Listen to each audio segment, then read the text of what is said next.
Hello friends, I am Vishnu Lokbihari Srivastava. Today I am going to deliver a lecture on growth and development of novel in the 18th century. Actually, in course of my discussion, I shall lay emphasis on various changes witnessed in society which provided a fertile ground for the emergence of novel in the 18th century. I shall also pay emphasis on various factors which are responsible for the emergence of novel in 18th century. And towards the end of my novel, I shall lay emphasis on the features and characteristics of 18th century novel and the changes which were associated with the novels written during the 18th century, because a panoramic view of society was presented, and thus presented in the novels written by the practitioners of novel in the period, and that's why it requires a panoramic view, and for which it needs to be given special attention. Actually, 18th century provided a conducive atmosphere for the growth and development of novel. The society witnessed major changes on various socio-political and literary horizons, which led to the rise of novel, making significant gains in the emerging scenario. Two factors contributed significantly for making it the most sought after form of the period. They include the rise of the middle class on the social spectrum, and secondly, the recognition of prose as the most acceptable mode of expression. So far as the rise of the middle class is concerned, it is heavily indebted to industrial revolution, which provided it a firm footing in society. Actually, industrial revolution was responsible for making a vital change in society. It brought about a complete overhauling of the system and was responsible for the changes which society witnessed during this period. And in this way, it paved the way for the emergence of an educated middle class, which was strong enough to pose the challenges posed to it by any factors. Actually, industrial revolution marked the beginning of a new era. In the emerging scenario, a tripartite arrangement of society was made, in which the first two social groups of the hierarchy, the upper class or the landed aristocracy, and the middle class or the intellectual or the industrial capitalist, they locked horns with each other to grab the power. The middle class was blessed by huge fortune, which helped it in many ways. It elevated its social status to a meteoric height. Besides that, it provided assistance to it, or it ensured it a safe passage into the corridor of power, which was earlier hijacked by the upper class.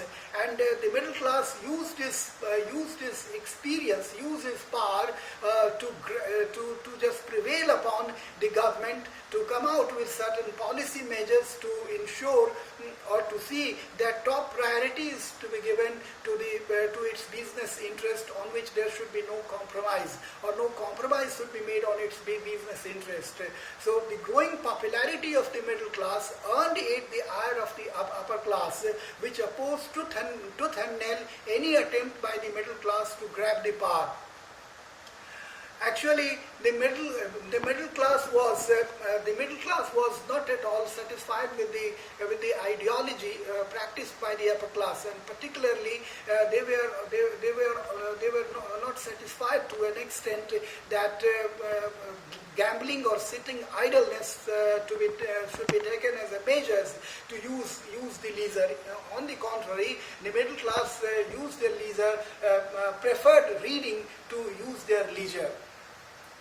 And this helped them widen the boundary of their perception, and actually their craving for reading brought them in close proximity to the novel, in which they noticed the problem, they noticed the reflection of the problem facing the people, contemporary people, and that's why a close association between the people, between the reading people and the novel was made possible. Besides that, they noticed a striking similarity between the characters presented in the novels and those in the real life, and that's why the relationship between the two was further cemented.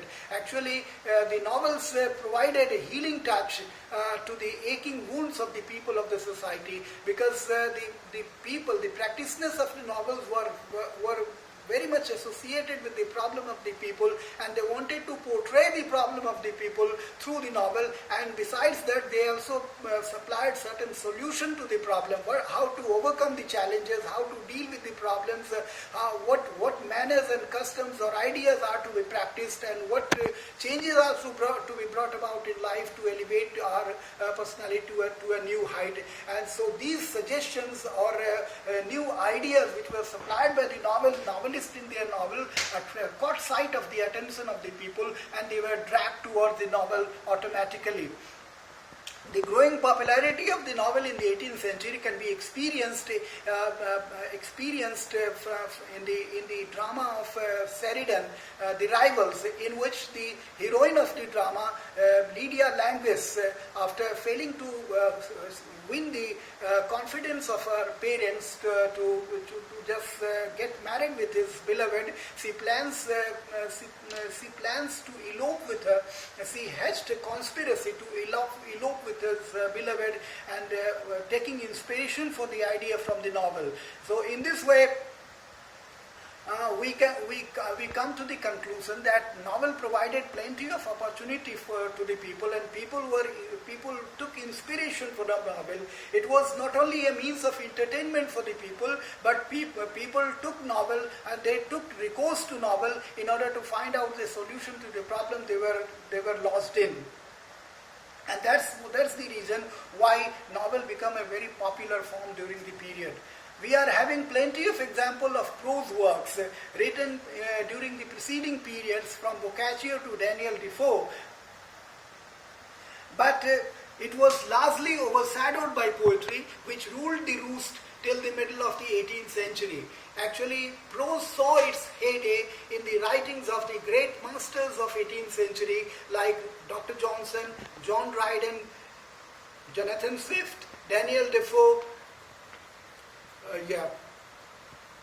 Sterne, Smollett, Richardson, Fielding, Addison, and Steele, and Afraben. They added new charm and grandeur and vigor to the novel to make it at par with the most popular genres of literature practiced during the period. At the initial stage, prose was accepted as the language of intellectual discourse, which gradually intruded into the territory of literature by means of political satires, pamphlets, periodicals, which speak in volume of the success story of prose which were written during that period. And actually, the sarcastic remarks made by Swift in his writings on the prevailing conditions of society and the political satires of Daniel Defoe, they set the stage for the emergence of prose as the guiding force of society. They fashioned their prose with beautifully carved out expressions, well-chiseled words and vocabularies, and delicately balanced figures of speech, which accorded it and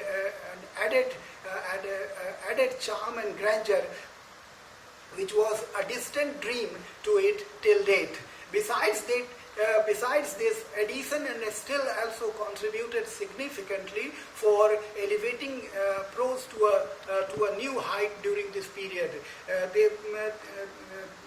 Their pamphlets covering wide-ranging subjects ranging from fashion to painting and from aesthetics to commerce, and besides that, they just used all the weapons which were available into their armory to give more charm and vigor and grandeur to novel, and in this way they set the stage for the novel, for the emergence of novel, because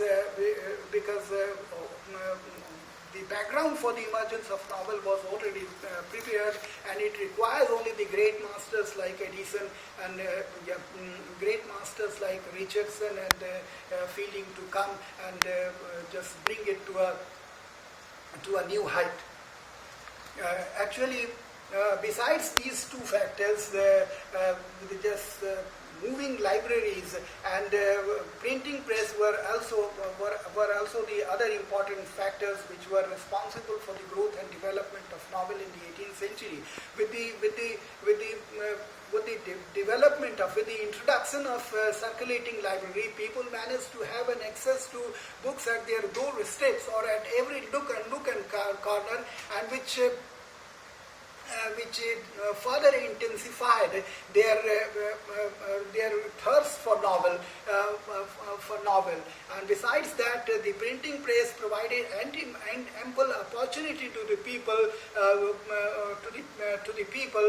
to rush to the libraries or bookstops to just satisfy their growing desires for reading. Actually, 18th century novel provided a panoramic view of society, touching upon wide-ranging subjects and covering various facets of society well within its ambit. Richardson's novels are female-oriented. The heroine of his novel, Pamela, successfully foils the bid of his master to outrage her modesty. Her chastity was finally rewarded, with the master agreeing upon getting married with her. In the novels of Fielding, the novels of Fielding are written on a much wider spectrum.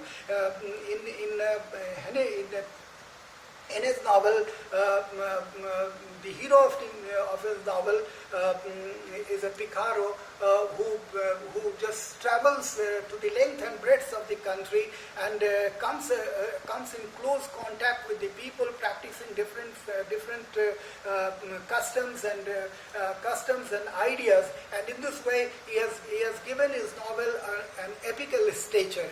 In the same way, in the novels of Smollett, we come across a new idea. There is a clash between illusion and reality. The people try to just camouflage their real identity, and what they actually he has successfully just brought home the gap between what the man really is and what he appears to be. So the people he has just projected the ability of the people, the quality of the people, trying to disguise their real identity and present that feature of their personality which is not part and parcel of their personality. In this way, we come across to the wide-ranging facet of 18th century novel and the factors which provided assistance for the growth and development of novel. With this, I conclude my lecture. Please subscribe my channel and tap the bell icon for my next video. Thank you.